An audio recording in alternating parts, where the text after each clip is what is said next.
Dan itu didawuhkan juga oleh Rasulullah SAW. Tuba liman amana bi walam yaroni. Yang hebat itu imannya orang yang enggak melihat saya. Makanya masyhur itu, malaikat ditanya Allah, siapa imannya yang paling kuat? Ya kita, karena melihat engkau langsung ya Allah. Para nabi.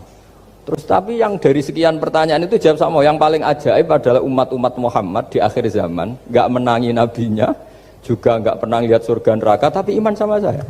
Dan mereka punya cara untuk imannya itu berkualitas sama dengan kamu para malaikat.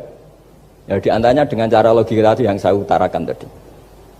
Am khuliqu min ghairi syai'in am humul khaliqun. Kalau alam raya ini wujud, maka penyebabnya harus sesuatu yang wujud. Masa sesuatu yang enggak wujud menyebabkan yang wujud. Kalau angka 10 ada, 1 juta ada, pasti dimulai angka 1.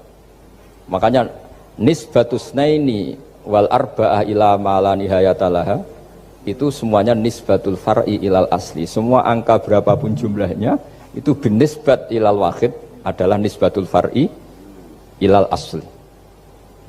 Itu cara-cara, makanya tadi kajian ilmu itu tidak ada habis-habis. Makanya perasaan saya itu kemungkinan orang Islam jadi ateis itu kecil, Pak Fathul Wahid. Saya punya kitab, ini saya ulang lagi, kitab calon wali. Kenapa saya sering cerita wali? Kalau di kampus itu kan orang inginnya ya jadi dekan, jadi rektor, atau jadi menteri lah kira-kira gitu. Kalau di pesantren orang itu cita-citanya satu, ingin jadi wali. Ya supaya majelis ini barokah, saya tidak perlu cerita dunia kampus. Kalau ceritakan corong Jawa nguyai segoro lah. Bongso keinginan gitu kan tidak selera saya, juga ada dunia saya. Supaya sampai dapat ilmu ya saya cerita dunia. Itu kitab, saya punya kitab calon wali lah kira-kira, atau wali sudah wali top, namanya kitab Tasbihul Fuad, karangannya Sayyid Abdul Haddad. Itu beliau cerita, di antara ceritanya itu unik. Kata beliau begini, saya itu tidak khawatir orang Islam jadi murtad, apalagi jadi ateis, karena kalimat la ilaha illallah itu sahlatun qoribah, kalimat yang mudah sekali, sehingga saya tidak khawatir orang Islam yang ketemu orang ateis, ketemu orang macam-macam, asal diajari kalimat ini secara benar. Terus beliau cerita, yang saya takut tuh mereka masalah perempuan dan harta. Kalau iman kayaknya enggak.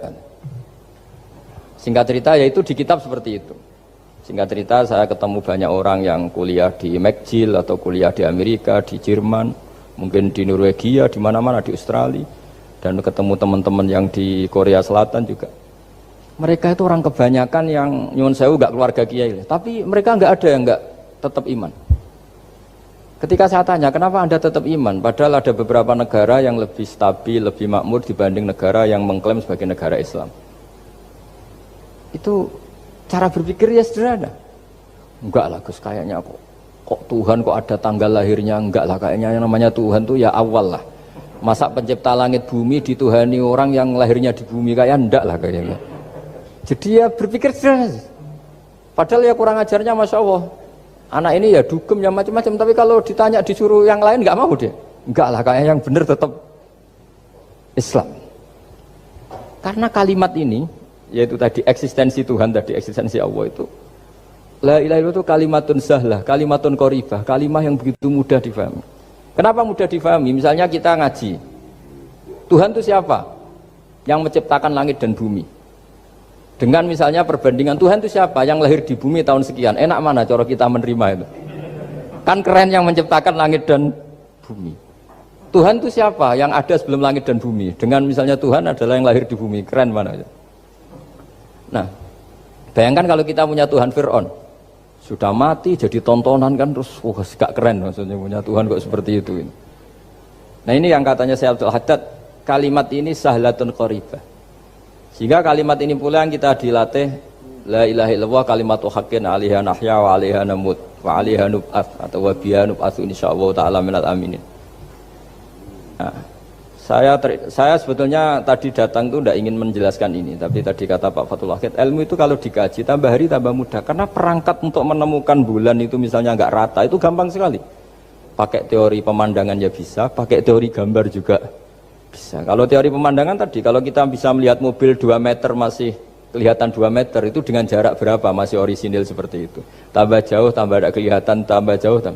Nah ternyata setelah 5 kilo misalnya tidak kelihatan. Berarti untuk jumlah 2 meter hilang per 5 kilo.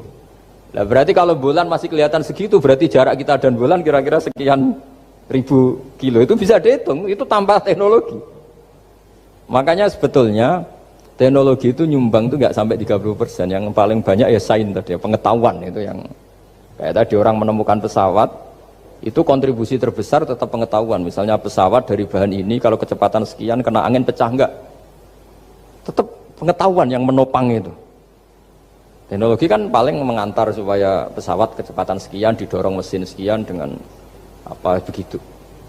Nah, pesantren seperti kita ya, saya ini dididik Mbah Mun, dididik bapak saya, buyut-buyut saya, kiai. Itu sekali alim, yang alim betulan, itu ya alim betul. Ya karena memang yang repot nih yang agak-agak dukun itu ya ribet itu. Penting rambutnya gondrong, terus terkenal gak pernah mandi, terus nanti ada orang tertentu tertarik minta doa, ini yang ribet ini, susah ini sertifikasinya susah ini karena. Tapi kalau kita ini di pesantren yang coro sertifikasinya jelas. Jadi berani jadi Gus harus bisa baca Mu'in gitu, berani jadi Kiai harus bisa baca Wahab.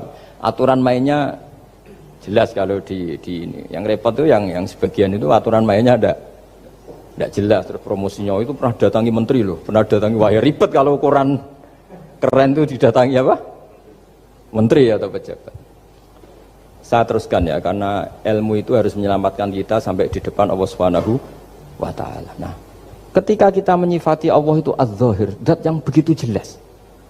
Itu kalau kita kan kok begitu jelas padahal nggak bisa dilihat, terus kita sendiri tidak pernah melihat. Tapi eksistensi Tuhan sebagai Tuhan, yaitu al-wajibil wujud, itu jelas sekali karena nggak mungkin suatu yang wujud diciptakan oleh yang tidak wujud. Kenapa harus awal? Masa pencipta datangnya terlambat? Terus juga harus bakok itu abadi atau al-akhir kalau dalam bahasa Quran. Masa zat yang superior kemudian kalah sama yang diciptakan? Berarti nanti ada kekuatan besar yang mengalahkan Tuhan. Ya kan ya aneh, kekuatan ini dalam kendalinya kemudian Allah kalah kan tidak mungkin. Makanya disebut al-akhir. Allah pasti tidak ada yang mengalahkan. Terus diantaranya lagi disebut qiyamuhu binafsihi. Kalau dalam bahasa Quran disebut al-qayyum, zat yang berdiri sendiri. Gak boleh Tuhan butuh yang lain. Kalau butuh yang lain berarti bergantung pada yang lain. Dan nggak usah jadi Tuhan lah kalau masih butuh yang lain. Sehingga karena kekuatan ini, saya ulang lagi, karena kekuatan ini, ketika anak-anak mahasiswa kuliah di Jerman atau di Swiss, di negara-negara yang lebih bahagia ketimbang negara yang mayoritas Muslim, itu mungkin mereka tertarik sama sistem negara itu karena ada jaminan sosial ini. Tapi nggak pernah tertarik sama Tuhannya negara itu, karena dihitung-hitung tadi Tuhannya mesti keren kita gitu. Jadi, nah ini cerita ke saya Abdul Haddad. Kata saya Abdul Haddad, kamu tidak usah khawatir lah umat Islam murtad atau jadi ateis gitu. Karena penjelasan tauhid Islam itu begitu jelas. Jadi by design manusia itu pasti nerima tauhid kira-kira gitu. Jadi ini pentingnya adz-dzahir. Jadi Allah itu begitu apa? Jelas. Tapi Allah juga mensifati dirinya al-batin. Nah, al-batin itu gak mudah dikenali. Kenapa? Karena tubuh kita desainnya ini profan, tubuh kita tidak sempurna, rentan. Nah, tentu sesuatu yang nggak sempurna ini tidak bisa melihat zat yang super apa? Sempurna. Kita bisa rusak sementara Allah tidak. Nah karena alasannya tubuh kita ini didesain untuk rusak, maka di surga itu keyakinan para ulama orang bisa melihat Allah karena desain tubuhnya sudah dirubah dari desain profan menjadi keabadian. Sehingga di sini terus ada kelayakan melihat. Itu pun tetap min ghairi kaifin walan hisorin, tetap ya bisa melihat tapi corong Jawa itu kecelok melihat tapi tidak sampai faham. Karena bagaimanapun Allah itu la tudrikul absar wa huwa yudrikul absar. Bagaimanapun Allah itu laisa kamitslihi syai'un, tidak ada padanannya. Jadi makanya Allah punya sisi adz-dzahir bisa dikenali sekali. Kenapa? Ya tadi nisbatus naini wal arba'ah ila ma la nihayata laha itu nisbatul far'i ilal asli. Saya punya kitab Pak Fathul Wahid, diajar Mbah Mun dulu, kitab Al-Husunul Hamidiyah. Itu yang ngarang itu ya kayak kelihatan ngawur, tapi ngawurnya orang alim. Jadi di situ ada gambar, gambarnya itu nggak jelas. Mungkin penangarangnya juga nggak bisa gambar kayaknya. Wah bulat, benang bulat ada, gambar gunung ada, gambar yang tambah ngawur ya banyak sekali. Gambarnya itu nggak ada yang jelas. Tapi dari nggak jelas itu beliau bilang gini, gambar yang bulat ini, yang nggak jelas ini, tetap kamu punya rumus kan? Itu dimulai dari satu titik. Mbok gambar gedung tingkat 5, mbok gambar hutan ada harimaunya, tetap dimulai dari satu titik. Ya alam raya ya seperti itu, mbok ada Mars, cek mau ada Jupiter, kayak tetap dimulai dari situ titik. Nah ini namanya nuqtatul wujud, titik kewujudan, yaitu Allah Subhanahu wa ta'ala. Sehingga ketika kita ngaji, ketika di pesantren dulu, penjelasannya adalah Al-Quran maknanya dipadatkan di Fatihah, Fatihah dipadatkan di Bismillah, katanya Bismillah dipadatkan di titiknya ba. Nah titik ba ini dianggap titik awal wujud, bi kana makana wa bi yakunu mayakun. Kira-kira Allah mentitahkan karena saya semuanya yang ada, dan karena saya yang mau ada bisa saya adakan. Nah, itu sirinya lah. Jadi menerangkan tauhid itu pakai gambar. Gambarnya keliru sekali lah kalau dalam orang seni mesti lihat gak seni itu. Karena dia agak butuh gambarnya, butuh mau menjelaskan buat dunia sebanyak ini, buat alam raya sebanyak ini tetap dimulai dari satu titik. Nah, sehingga di sini ada tauhid qul huwallahu ahad, Allahus samad, dan seterusnya. Nah, saya mohon lewat penjelasan ini ya, baik orang yang ahli teknik maupun ahli medis, ahli apa saja, tolong latihlah memberi penjelasan yang mudah sehingga agama ini mudah dicerna. Sehingga kalau ini dijelaskan cara mudah beragama itu jadi gampang. Makanya ciri utama agamanya orang-orang baik itu satu, man radiya billahi robba. Radiya itu seneng banget. Kenapa seneng banget? Karena memang agama ini nyaman, indah. Jadi datang dengan kebenaran yang mudah dicerna. Coba kalau agama ini datang dengan cara misalnya gini, kamu harus menuhankan ini, dan kita tahu itu lahirnya di bumi, kan ada yang ganjel. Kok Tuhan sama buminya dulu, buminya ini gimana ini? Kan pusing. Bu Anda profesor nggak bisa jawab itu. Tapi kalau Tuhan itu adalah yang ada sebelum langit dan bumi, kan ya iyalah, masa Tuhan terlambat datangnya, kan terus enak gitu menerimanya itu. Makanya diantara kekalahan Fir'aun berdebat, ya Nabi Musa ya Nabi lah, juga proses ya. Nabi Musa ketika ditanya Fir'aun, wa ma rabbul alamin, Tuhan kamu itu siapa? Jawabnya Nabi Musa, rabbus samawati wal ardi, yang menuhani langit dan bumi. Itu Fir'aun masih bisa ngeles. Saya jalan-jalan kemana-mana, yang dituhankan saya, berarti yang Tuhan ya saya dong. Ma'alim tulakum min ilahin apa? Ghairi, kata Fir'aun. Soal Tuhan kamu di langit, begini kata Fir'aun. Haman dipanggil, Haman bikinkan piramida yang paling tinggi, saya ingin melihat Tuhannya Musa. Musa bingung kan, padahal kalau naik piramida nanti Fir'aun pun tidak bisa melihat Allah kan. Wong yang Nabi yang kiai aja gak bisa melihat, apalagi Fir'aun. Padahal celakanya ketika dia tidak melihat Allah, dia akan mengatakan Allah itu tidak ada, ribet kan. Itu penjelasan tentang Tuhan ini sebetulnya sudah absolut lah. Rabbus samawati wal ardi, Tuhannya langit dan bumi. Tapi itu gak ngefek, di perdebatan gak ngefek. Yang ngefek adalah ketika Musa bilang gini, Rabbukum wa rabbu abaikumul awwalin, sing nuhani buyutem. Wah kaget pengawal-pengawalnya langsung do iman meskipun secara siron, secara rahasia. Iya, nah, Quran pangeran berarti buyutnya rada pangeran. Kan pangerannya putu nih, berarti buyutnya wah ribet kan? Ya kalau Fir'aun Tuhan, bapaknya tambah Tuhan kan, mbahnya, buyutnya. Akhirnya kata pengawal Quran, geblek tenan Fir'aun. Artinya apa? Kadang argumentasi yang sudah benar, yaitu Tuhannya langit dan bumi kan ya benar lah. Tapi itu tidak ngefek, di perdebatan tidak ngefek. Yang ngefek adalah ketika Rabbukum wa rabbu abaikumul awwalin, yang nuhani nenek moyang kamu. Orang mulai mikir kalau Fir'aun itu Tuhan, lalu nenek moyangnya Tuhannya siapa? Jadi ini seninya, makanya diantara syarat Nabi, jadi Nabi itu sidik, amanat, tabligh, fatona. Fatona itu ada kecerdasan.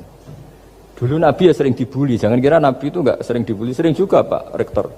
Jadi ada unta itu kena kudis. Kudis itu ya jenis penyakit menular lah. Nabi dengan teori tawakalnya, Nabi itu punya dua teori, kadang pakai teori tawakalnya, kadang pakai teori preventif. Makanya Nabi pernah ngendikan kalau ada penyakit menular di situ, kamu jangan di situ. Itu pakai teori preventif. Tapi kadang Nabi pakai teori tawakal. Nabi menghentikan la adwa wala tiarut. Tidak ada penyakit menular. Terus orang-orang yang ya usil lah kira-kira gitu. Ada unta kena kudis, dijejerkan yang waras. Ternyata yang waras ikut kudisen lah, ikut sakit. Senang orang ini. Ya Rasulullah, ini saya jejerkan ternyata yang nggak tertular jadi tertular. Padahal engkau bilang nggak ada penyakit menular. Nabi jawabnya lucu. Faman a'dal awwala. Kalau yang pertama ini tertular siapa? Dia dikira Nabi itu kalah karena melihat unta yang kedua. Ternyata Nabi enggak, ketika dipanggil ya Rasulullah ini unta agak gudikan, tak jajarkan yang kudisen, ternyata ikut kudisen. Berarti penyakit itu menular. Tapi Nabi jawabannya faman a'dal awal. Lalu yang kena penyakit pertama tertular oleh siapa? Wah itu asli dari Allah. Ya maksud saya seperti itu kata Nabi. Nah itu yang dikatakan fatona. Jadi Nabi itu harus punya sifat apa? Fatona. Karena dengan kecerdasan itu Nabi bisa berargumentasi. Kayak tadi, ketika Fir'aun dikatakan Allah yang menuhani langit dan bumi, Fir'aun masih mengklaim dia Tuhan. Karena di mana-mana dia dituhankan. Tapi ketika diingatkan bahwa kamu anak seorang manusia, punya bapak, punya kakek, punya buyut, punya canggah kalau bahasa Jawa. Lalu kalau kamu yang Tuhan, dan Tuhan dimulai Anda, lalu mbah-mbah kamu Tuhannya siapa? Gak bisa jawab kan? Akhirnya banyak punggawa yang saat itu iman. Jadi iman itu bisa menghunjam kepada siapa saja termasuk yang orang-orang topnya Fir'aun. Sehingga ketika Fir'aun rapat Musa harus dibunuh besok, tangkap besok. Sebagian mereka itu membocorkan informasi itu. Datang ke Musa, tadi malam kita ikut rapat, keputusannya Anda dibunuh, maka larilah kamu. Itu barokahnya iman. Artinya ya karena logika Musa lebih masuk akal ya mereka lebih percaya sama Musa. Tapi gara-gara profesi ya tetap kerja. Dan yang mulai ribet tuh ya mulai ribet. Ya mulai ribet jadi. Makanya kamu jangan tanya kaifa hukmul mukmin sing yukhfi imanahu. Bagaimana hukumnya orang mukmin yang menyembunyikan imannya demi aman. Ya tidak usah kamu jawab. Kalau kamu jawab boleh ini kok kayak pecundang. Kalau kamu jawab haram pernah terjadi itu. Wa qala rajulun mu'minum min ali fir'auna yaktumu imana. Ya, ini khazanah ya, jadi saya mohon mengkaji Islam itu harus dengan sisi-sisi yang bisa difahami orang pinter juga orang bodoh. Kata Imam Ghazali banyak, karena hadatin itu harus difahami orang pinter juga orang bodoh. Terus contoh yang paling populer tentu sering saya utarakan masalah iddah. Iddahnya orang terceraikan itu 3 kali masa suci. Kalau menurut Abu Hanifah 3 kali masa haid. Orang pinter tahulah kalau perempuan sedang haid, menstruasi pasti sedang tidak hamil. Sehingga kalau dia sudah haid 3 kali ada kepastian tidak hamil. Kalau tidak hamil artinya apa? Nggak ada sperma dari zaut awal, suami pertama yang jadi anak dia. Padahal tujuan iddah adalah nanti kalau di hubungan suami istri sama suami kedua jelas anaknya suami kedua. Tapi kalau andai kan tidak ada iddah kan malam hubungan suami istri, pagi bentrok cerai, terus kawin. Kumpul suami istri lagi terus nanti anaknya itu anaknya siapa? Kan nggak jelas. Kalau sampean bisa klaim lewat DNA juga mungkin secara ilmu objektif Pak Rektor. Masalahnya juga bisa disuap kan? Saya sering dibantah orang-orang itu. Wah Gus DNA itu otoritatif karena gini-gini nggak mungkin bohong kamu. Ya DNA-nya nggak bohong, pegawainya bisa disuap kan? Kayak nggak tahu manusia apa nggak tahu Indonesia nggak tahu terus. Itu yang sensitif itu yang mulai wilayah sensitif itu. Kayak gak tahu manusia apa kayak gak tahu Indonesia? Manusia aja ya sudah. Berarti Anda sangat nasionalis. Jadi ribet kan? Maka dianjurkan ada iddah. Dengan iddah selesai berarti benar-benar perempuan ini baru atur rohmi, rahimnya steril dari unsur mani zaut awal. Dan kalau 3 kali masa suci itu artinya apa? Kira-kira 3 bulan. Kira-kira ya wal mutallaqatu yatarabbasna bi anfusina salah satu apa? Quru. Pertanyaannya kalau 3 bulan, andai kan tidak pakai teori ilmiah, menstruasi itu sudah teori ilmiah. Ada yang tanya ke saya, Gus kenapa harus sampai 3 kali padahal menstruasi pertama pasti sudah ada hamil? Saya jawab, menstruasi pertama itu namanya keluar darah. Nggak ada jaminan kalau itu haid, bisa saja keluar darah karena kaget, karena kecelakaan, karena apa. Sehingga kalau misalnya perempuan diceraikan, Gus saya sudah haid. Yang jamin kalau itu haid siapa? Maksudnya keluar darah dengan makna tidak hamil. Bisa saja keluar darah kali ini faktor kaget ya atau faktor kecelakaan. Tapi kalau sampai 3 bulan karena per bulan haid sekali, itu meskipun haidnya keliru. Haid keliru itu misalnya sebetulnya itu enggak darah haid tapi darah penyakit istighathah. Kan tetap kelihatan, masa 3 bulan gak blending cara Jawa? Kan mesti bentuknya tubuh sudah berubah. Artinya kata ulama-ulama, agama ini gak bisa hanya mengacu ilmu. Kalau mengacu ilmu haid sekali sudah cukup. Tapi kenapa harus 3 kali? Karena 3 kali orang awam tahu semua kalau itu sedang hamil atau tidak hamil. 3 bulan dari dicerai kan kelihatan kalau hamil ya bentuk tubuhnya sudah rubah, kalau enggak. Intinya agama ini harus agama yang mudah difahami orang pinter, juga difahami orang yang tidak pinter. Kayak tadi bulan tadi, saya juga gak ngira kalau orang goblok jadi pinter itu. Jadi ini cerita ya, jadi supaya kita meskipun di lembaga kampus, di lembaga modern, jangan lupa tradisi-tradisi kebodohan ya diabadikan lah kira-kira itu, karena bodoh kadang ya penting. Makanya kalau cerita di dunia wali itu kaca, Anda boleh gak nerima cerita ini, tapi Anda harus percaya kalau kekuasaan Allah itu tidak terbatas. Kenapa orang Madura begitu mencintai kiai? Sebetulnya niatnya ya agak baik, tapi ya nggak baik tapi baik. Ada santri itu Madura, dia saking percaya sama kiai itu ya khidmah, bikin teh, masakan kiai, mijitin kiai, pokoknya waktunya diberikan semua untuk kiai. Dan dia nggak pernah ikut ujian. Apalagi ujian kelulusan disertasi dokter nggak pernah dia. Kalau sekolah nggak pernah ikut ujian. Sudah ya saya ridho jadi orang bodoh, sepenting ikut jenengan. Suatu saat orang ini mati, kiainya tuh pusing, waduh mati. Nah, ini di dalam alam mimpi itu, kamu boleh nggak percaya, nggak wajib percaya memang. Ini kan ada akidah, jadi tidak wajib percaya. Ditanya sama malaikat, Marabbuka, Tuhan kamu siapa? Jawabannya lucu, malaikat kamu itu gimana? Di mana-mana tanya sama orang pinter, orang bodoh kok kamu tanya? Pusing kan malaikatnya. Di mana-mana namanya tanya, itu ya sama orang pinter. Masa orang bodoh ditanya? Yang bener aja kamu. Makanya bodoh ini ya senjata. Makanya ini kita kalau pinter ya alhamdulillah, kalau bodoh ya alhamdulillah. Karena bodoh itu penting. Kalau negara ini tidak makmur, yang disalahkan mesti para rektor. Gunanya apa ada rektor kalau nggak solusi bagi bangsa ini? Orang bodoh pasti nggak disalahkan kan? Nanti kalau ada hisab, kenapa Indonesia carut marut? Yang dipanggil Allah itu menteri, rektor, pasti itu. Apa kontribusi Anda sebagai orang pinter, sebagai profesor, sebagai orang bodoh aman? Santai, nggak kena panggilan kan? Karena Anda harus bertanggung jawab. Akhirnya terus malaikat tanya, lalu yang pinter siapa? Yang di atas itu, kiainya yang nalkin itu, yang di atas itu. Walhasil kiainya itu karena wali itu dengar. Ya wile cung bodoh kok terus nganti wis mati. bodoh kok kamu bawa sampai mati. Jadi kadang orang bodoh itu ya pinter tadi. Malaikat tuh kamu itu gimana? Di mana-mana tanya itu ya sama orang pinter. Orang bodoh kok kamu tanya. Ya ribet kan kalau sudah ketemu seperti itu. Nah, Nabi juga sering ngalami dialek sama orang bodoh. Kadang Nabi yang ngalah, kadang logikanya orang bodoh itu lebih gampang. Itu ada orang pencari dop itu semacam kayak biawak ya. Tapi tidak biawak, kayak semacam biawak. Itu ketemu Nabi, kamu tahu kalau saya ini Rasulullah? Tidak tahu ya. Ya kamu harus iman kalau saya ini Rasulullah. Hatta yu'mina laka hadad dhabban. Ya kalau hewan ini iman sama kamu ya saya iman. Ribet kan ukurannya itu. Waduh, untung Nabi betul.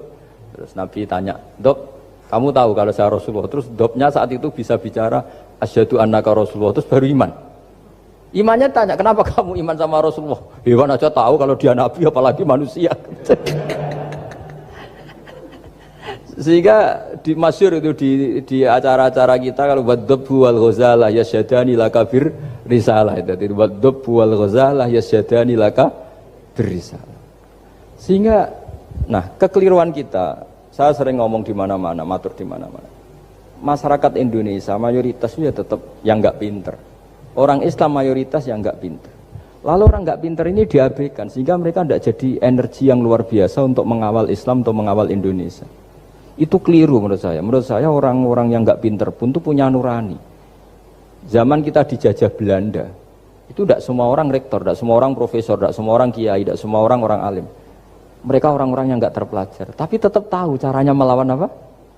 Belanda, melawan penjajah. Karena tadi manusia ini diciptakan itu sudah punya pengetahuan. Seperti mukadimah dibaca Pak Rektor, Iqra wa rabbukal akram alladzi 'allama bil qalam 'allamal insana ma lam ya'lam. Jadi bawaan manusia itu akan tahu untuk sesuatu yang perlu diketahui meskipun dia orang bodoh. Saya ulang lagi, meskipun mereka orang apa? Orang bodoh. Nah, di sini ini Islam datang yastawi fistifadatiha fistifadati syariah ar-rijalu wasibyan, bahwa ukuran kebenaran itu adalah siapapun mudah tahu. Bahwa angka 2, angka 3, angka 5 itu adalah far'ul wahid, cabang dari angka 1. Fal aslu huwal wahid, yang asli adalah angka 1. Dan 1 ini harus 1. 0, itu ditemukan untuk setelah ada angka 1, jangan keliru kamu. Tanpa ada angka 1 tidak ada 0, 0, ada gunanya kalau ada 01. Misalnya ada orang bilang, tapi kan ada 0,5, tetap saja harus ada angka 1, nggak bisa. Kamu bayangkan 0,5 kan karena ada 1. Artinya apa? Kamu bilang separuh dari 1. Tapi itu pun karena sudah ditemukan aljabar. Makanya kalau dalam matematika Arab, mungkin di sini banyak orang eksak. Kalau matematika Arab itu mudah sekali Pak. Orang Arab itu nggak mau bilang 2,5. Misalnya zakatnya tijarah itu 2,5. Itu kan kalau kita zaman SD kan garap porogapit. Itu orang Arab nggak mau. Saya pernah cepet-cepetan garap matematika, yang ahli matematika sama saya itu cepet saya. Karena saya pakai matematika bodoh. Justru itu gampang. Kalau orang Arab cara berpikir gini, kalau bilang 2,5 itu rubu'ul usur. Apa? Rubu'ul usur. Dari rubu'ul usur gini, 1/4 dari 1/10. Jadi misalnya 100 1/10-nya berapa? 10. Setelah 10, 1/4-nya berapa? 2,5. Jadi bertahap, rubu'ul usur. Sehingga misalnya gitu, 1 juta kan angkanya nolnya kan 6. Kalau kamu porogapit 2,5 kan kuweselan kayak porogapit. Kalau orang Arab gampang, 1 juta 1/10-nya berapa? 100. 1/4-nya 25. Berarti 2,5-nya 1 juta 25.000. Orang Arab bilangnya rubu'ul usur. 1/4 dari 1/10. Jadi di 1/10-kan dulu baru di 1/4. Jadi lebih cepat. Sampai pakarnya tanya, Gus kok bisa gini? Wah, aku anak kiai ngawur. Saya ini, makanya banyak orang pesantren itu pintar matematika. Sebetulnya matematika model, ya sebetulnya kayak agak model bodoh itu. Tapi itu gampang, orang awam gampang.